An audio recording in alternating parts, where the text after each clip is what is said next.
My goal is to share 7 indicators that would work as helpful beacons to help guide you along your value and your self-worth journey, and what it looks like when your ship is locked in to getting into that port. This will help you in your confidence, your self-image, and your self-esteem. Here are 7 signs that you're operating with a strong internal compass and you've got your shirt together. I just love saying that. I just love that.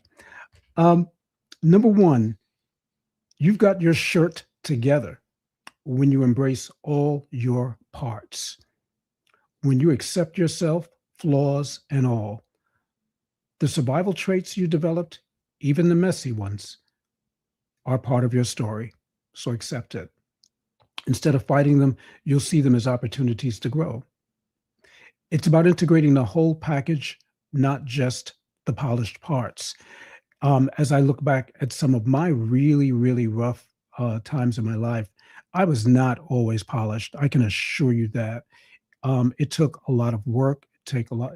It still takes a lot of dedication, a lot of gratitude, um, a lot of paying. Yeah, really just paying attention to your life, and just honestly, a lot of humility and embracing things that you normally would not embrace. When I was growing up, I thought I looked funny.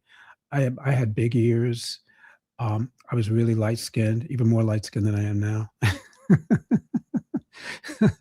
And I didn't embrace every part of me. I didn't embrace me the way that I felt like I could have embraced me. Yeah, I knew I was different, and yeah, I still know I'm different. But now I think the journey is part of my journey is that I've learned to embrace every part of me, regardless of what people think of me. And and that's because I've learned to think better of myself. And when you learn to think better of yourself, you'll start to embrace and love every single part of you. I struggled with my nose at one point in time. I think that was probably like when I was around 17 years old. And um, I was actually going to get a nose job. I will share that with you. I actually was going to change my nose.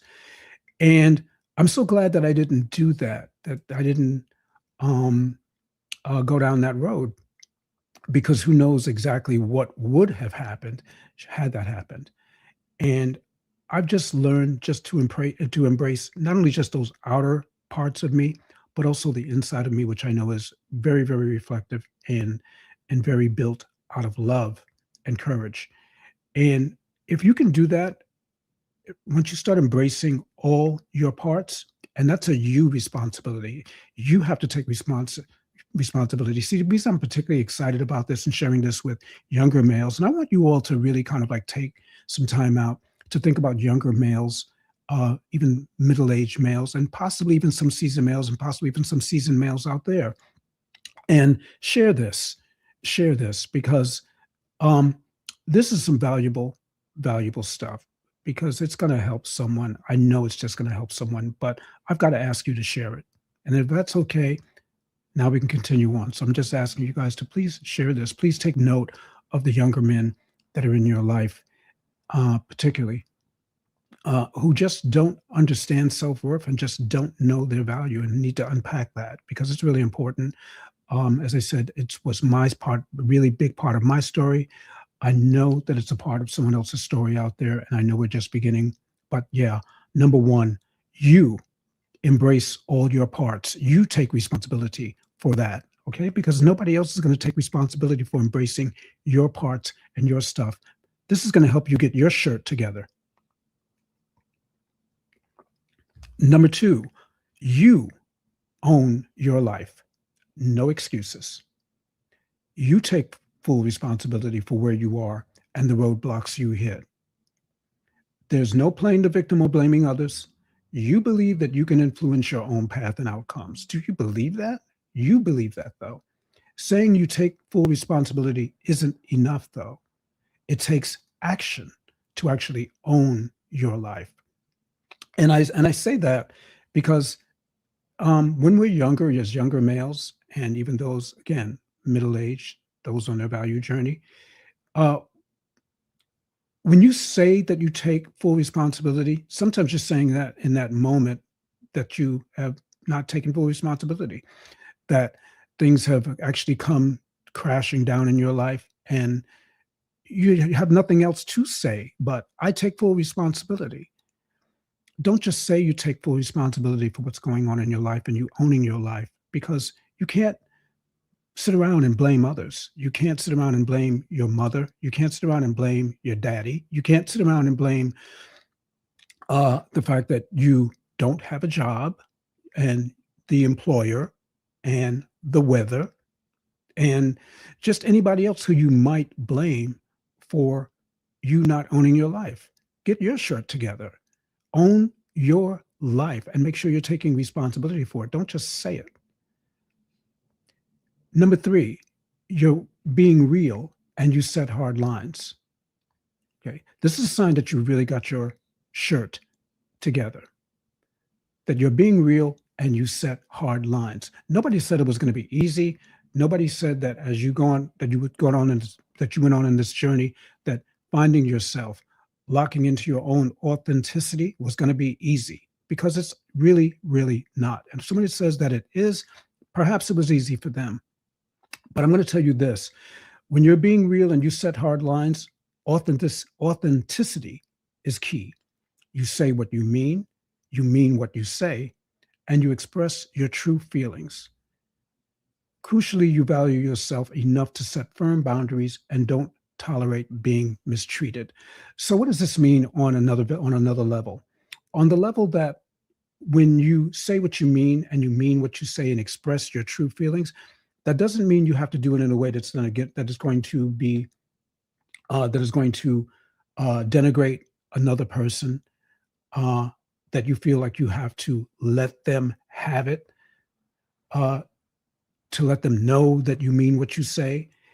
Just mean what you say and work and endeavor towards meaning what you say.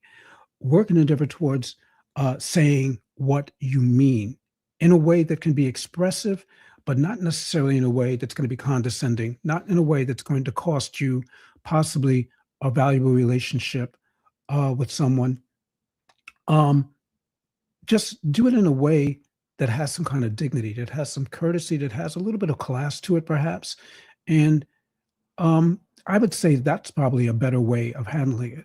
When you mature and you find and you start working on yourself, when you start doing that, that's how you, when you start becoming better at yourself, you will learn how to communicate better with others. And you can be real and still be you, still be authentic, still be strong. Uh, and this whole notion about being right is a notion indeed, because it's not just about being right. It's about being able to express your true feelings, how you really feel, and someone's going to respect you for that if you do it in a way that um, that you can respect in yourself. And if people don't respect that and still don't understand that, then that's a hard line. Walk away. Walk away. Okay. But just know that you've done and work, always endeavor to be your best you and be real and set hard lines. Set some firm boundaries. Work towards that. Work on that. This is something that I really have seen in myself, that once I started working on a lot of personal boundaries, um, on my language on respect, my own personal language, how I transmitted that to other people, whether they were professional or whether they were just people, or whether they were friends or people in need of advice, um, or just someone who I wanted to understand. I wanted them to understand that I had a certain opinion that I wanted to get across, and I needed to get across in a way that I felt that was going to be valuable. Um, but I needed also to set my boundaries in a very, very professional and meaningful way. Once I started doing that, once I started recognizing the value behind that, things changed. People, and they're still changing. People accepted, I think, me better and are accepting me better as a result of that. I didn't know all of that before. I'm going to share that totally with you. I did not know that. I was so bad at my boundaries, and it's okay to be not okay with that. I was not okay with that. But I had to learn, and I'm still, again, learning. But you're going to know that you really have your shirt together when people start paying attention to you and start respecting your boundaries, whether it's at home, whether it's um, uh, on the streets, unfortunately, um, professionally. When people start having a really good, clear understanding of you as you start to build clarity in yourself, uh, you're going to um, you're going to understand better. You're going to um, learn how to set those hard lines, learn how to set and maintain those boundaries for your own sake, for your own existence. It's really super important to kind of get this point across, which is why I'm on it so long. Number four,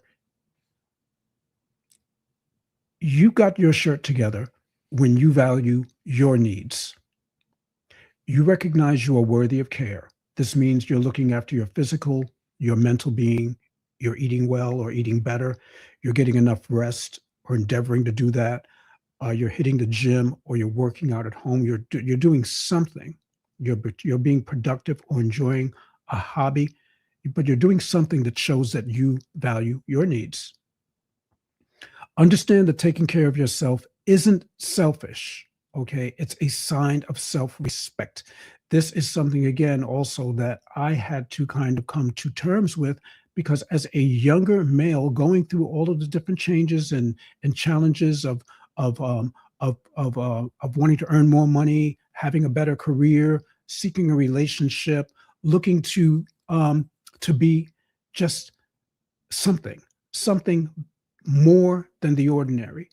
In doing that, I had to understand that taking care of myself um, just wasn't selfish. What it meant that would really honestly that I respected myself enough to take the time out to do that. And you have to respect yourself enough to do that. Okay, so I'm asking you to kind of look at that. Value what your needs are. Know what your needs are. Think about what those things are. Discuss them. Um, Seek mentorship. Seek personal development. Continue to watch this podcast. Continue to seek other people who can help you. Masterclass courses, yeah, master classes and courses, just any amount of the information that you can get to to be better, to start valuing your needs, to help you figure out your best version of you, how to get there. This is really super important.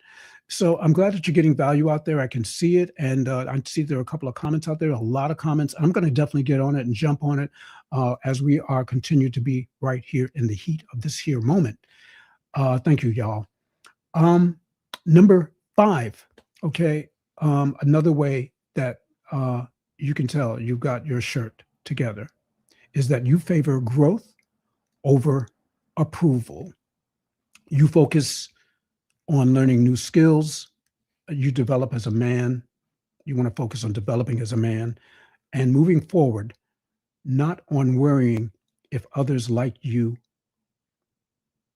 or they approve of your choices. Um, you seek personal growth, not external validation. I did a podcast on validation, how to validate yourself internally. If you take a good look in on Facebook, on Instagram, if you take a good look for it on YouTube, subscribe to my channel. It's definitely up there. It's definitely worth looking at some ways how you can validate yourself and not depend on being externally validated, that you need that. Um, Favor your growth over your approval. When you make the focus of learning new skills and really developing yourself as a person, as a man, you will move forward. Okay. You don't need other people to approve of your choices. You don't need other people to like you. That's a lot of that is wrapped up in people pleasing, and people pleasing is something that I have gone through, and it does continue to raise its head because that's the way that it is. It really doesn't. Um, it doesn't necessarily leave you per se, because that could be a part of your heart and the way that you share with people. But when you become a victim, or you victimize yourself, really, because that comes back to taking responsibility, and you allow people, because you haven't set your boundaries properly, and you start pleasing people, or you're pleasing people too much, then that's going to take a toll on you. It's going to take a toll on you. It's going to take a toll on your finances. It's going to take a toll on your mental well-being. It may even take a toll on your friendships. So, you know, these are big, big clues here. Favor your growth. Once you start pouring yourself into growing, you start pouring yourself into learning more about yourself, you start pouring yourself into more of the things that you want to do. You start recognizing, you start feeling, you start going out here and really learning, thinking, um, pursuing, journeying to get somewhere, to really, really get somewhere, to be something, to be more than you ever wanted to be. When you start doing that, that's when your whole life changes and you start coming alive. That's why these things, these seven signs to make sure that you got your shirt together are really important.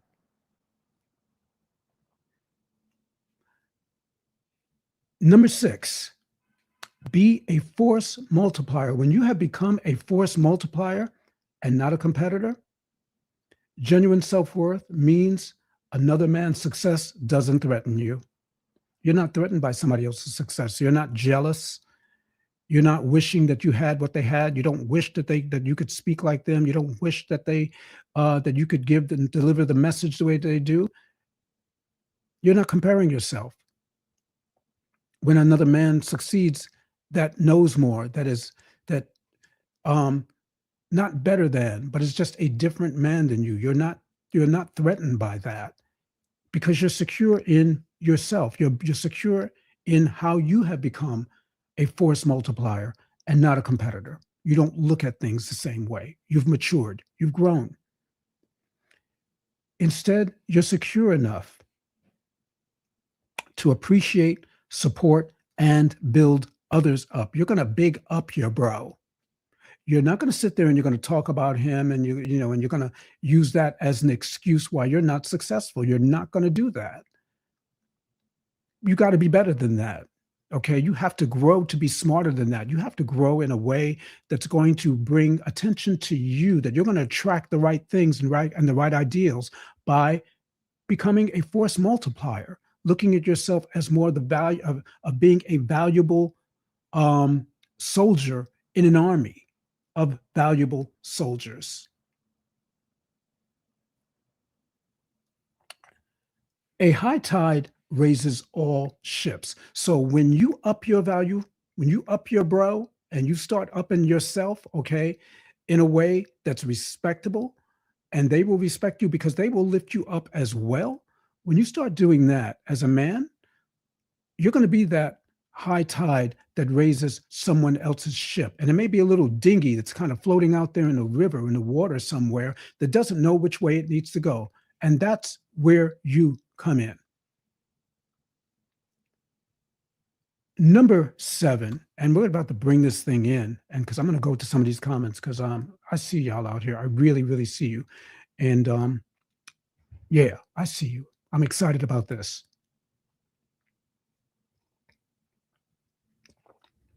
Number seven, you trust your gut. You've really got your shirt together when you trust your gut, when you refer to your internal compass, and you have an internal compass. You believe you are the main character in your story. You trust your ability to handle challenges and firmly believe that your choices have created your reality. This confidence is where true resilience is built. When you start understanding that, and you start actually, when you start taking that responsibility that I kind of went, I'm going to go back to that a little bit, and you start trusting yourself. Because when I think back to, I guess, areas, various times in my career when I didn't trust myself and I didn't go with my gut instinct, I did not feel that I really had my shirt together because I knew that I didn't have it together. And I wanted to come across better. I wanted it to be that when I made decisions, that they were decisions that in my heart of hearts were the right decisions to make as I was going through my own value journey in my various uh, the various roads that I took in my career. Once I started trusting my gut, once I started trusting myself to be able to make decisions, and I started to believe that I was the main character in that story, and I relied less on what people thought about me and said about me, about whether or not I was going to make it or whether I was good enough, whether or not I was talented enough, whether or not I had enough skills to really be that guy. I started to trust my gut and I started to make decisions based on that trust and building that trust with me and that belief that I was and that I am the main character in my story. I started to believe that I could handle those challenges that were coming up, and I did handle them. And when I failed, I was able to go back to that same belief, learn, and reinstate that in a way that brought dignity, that brought honor, that brought a mindset to me, to my self-efficacy, that belief of knowing, that belief of doing, being able to do the thing that you're able to do. And I believe that that choice helped to create my reality. That understanding also that I had built resilience in my life as a result of failing, but learning how to trust what was going on my inside, my gut instinct. When I started doing that, a lot of things changed for me. So I want to say this, that I hope, I really hope that you've gotten great value, because this has been 7 signs, only 7, that you've got your shirt together.